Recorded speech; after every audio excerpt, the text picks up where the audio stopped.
Assalamualaikum warahmatullahi wabarakatuh. Selamat bertemu kembali Ananda. Apa kabar semuanya? Semoga senantiasa dalam keadaan sehat walafiat dan tetap semangat meskipun belajar dari rumah.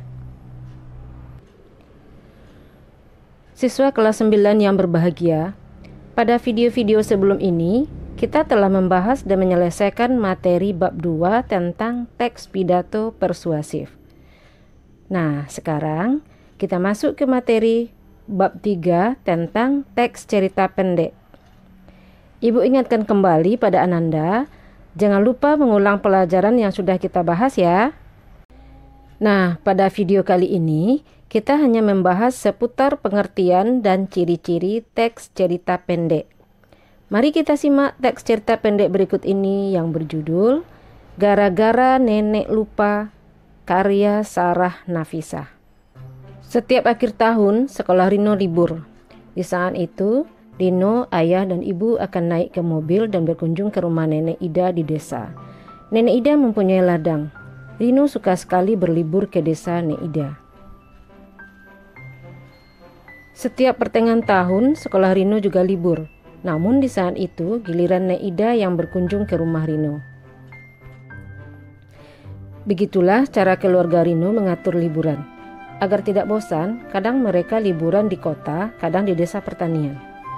Akan tetapi, di tahun ini Nenek Ida membuat kesalahan. Aku yakin saat ini giliranku untuk liburan ke kota, gumam Nenek Ida yang mulai pelupa. Pelan-pelan, ia lalu mengemasi baju-bajunya dan memasukkannya ke dalam koper. Pada saat yang sama, Ibu Rino juga sedang mengemasi tas.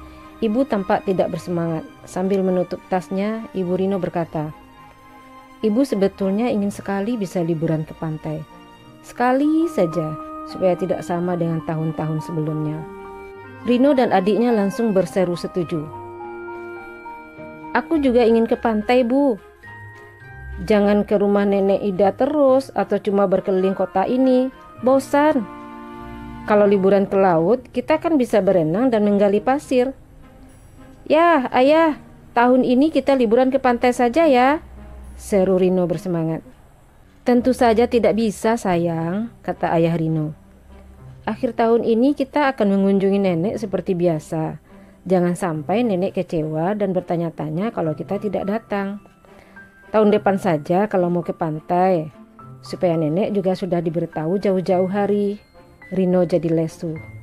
Namun kata-kata ayahnya ada benarnya.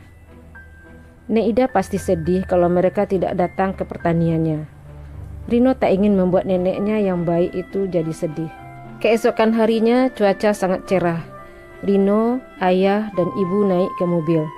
Tak lama kemudian mereka sudah ada dalam perjalanan menuju peternakan Nek Ida. Di sepanjang jalan yang agak macet dan panas, Rino masih berharap andai mereka bisa berlibur ke pantai. Karena ayah Rino mulai kehausan, ia menepikan mobil di dekat kafe pinggir jalan. Mereka bertiga turun dari mobil.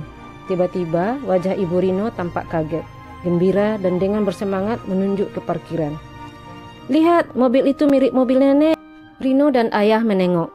Mereka bertiga lalu melangkah pelan mendekati mobil itu. "Astaga, itu memang mobil Nek Ida." Nenek bersandar di pintu mobil dan sedang menyeruput jus jeruk. Seketika itu juga Rino berlari dan memeluk neneknya. Ayah dan ibu juga memeluk nenek dan bertanya heran. "Ibu mau kemana?" tanya ayah. "Tentu saja mau ke rumah kalian," kata Nek Ida heran. Namun ia lalu menyadari kesalahannya. "Astaga, harusnya ini giliran kalian berlibur di pertanian ya," serunya. "Tidak apa, Bu, sekarang kita buat rencana baru saja. Bagaimana kalau tahun ini kita bikin perubahan? Ibu mau kalau kita berlibur ke pantai?" tanya Ibu Rino penuh harap. Wah, tak disangka wajah Nek Ida berubah sangat ceria. "Tentu saja nenek mau. Nenek mau bermain air laut," kata Nek Ida penuh semangat. "Ye, nanti aku temani nenek main air," teriak Rino tak kalah girang. Rino, ayah, dan ibu tertawa geli melihat nenek dan cucunya yang bersemangat. Kini ayah Rino sibuk melihat peta jalannya. Sekarang ini kita hanya berjarak 9 mil dari pantai. Jadi, ayo kita ke sana sekarang, ajak ayah Rino. Di mobil, Nek Ida tertawa dan berkata, liburan kita mungkin sudah mulai membosankan dan tercampur aduk. Makanya nenek sampai lupa harus tetap di pertanian atau mengunjungi kalian. Syukurlah nenek membuat sedikit kesalahan. Semua orang pernah berbuat kesalahan, Nek, tapi kesalahan nenek ini sungguh menyenangkan, kata Rino. Mereka semua tertawa geli. Dan ketika udara pantai yang asin mulai tercium, hati mereka semakin gembira. Nah, Ananda kelas 9, sekarang mari kita lihat ciri-ciri yang ada pada teks cerpen di atas. Yang pertama, berupa karya sastra yang bersifat fiktif. Fiktif artinya bersifat fiksi, hanya terdapat dalam khayalan. Yang kedua, mengisahkan sebagian kisah hidup seseorang. Di sini diceritakan kisah seorang anak yang bernama Rino. Tetapi kalau pelakunya diperankan oleh binatang, itu namanya cerita fabel. Yang ketiga, fokus ceritanya pada satu orang saja, yaitu Rino. Meskipun di dalamnya ada nenek, ibu, dan ayah, namun semuanya berkaitan dengan Rino. Yang keempat, hanya satu peristiwa. Peristiwanya adalah ketika ingin berlibur ke rumah nenek. Yang kelima, terdiri dari kurang 10.000 kata. Ini menurut Budi Waluyo dalam buku Bahasa dan Sastra Indonesia 3. Jika dihitung jumlah kata dalam satu halaman, kurang lebih ada 500 kata. Ciri-ciri teks cerpen yang terakhir, selesai dalam sekali baca.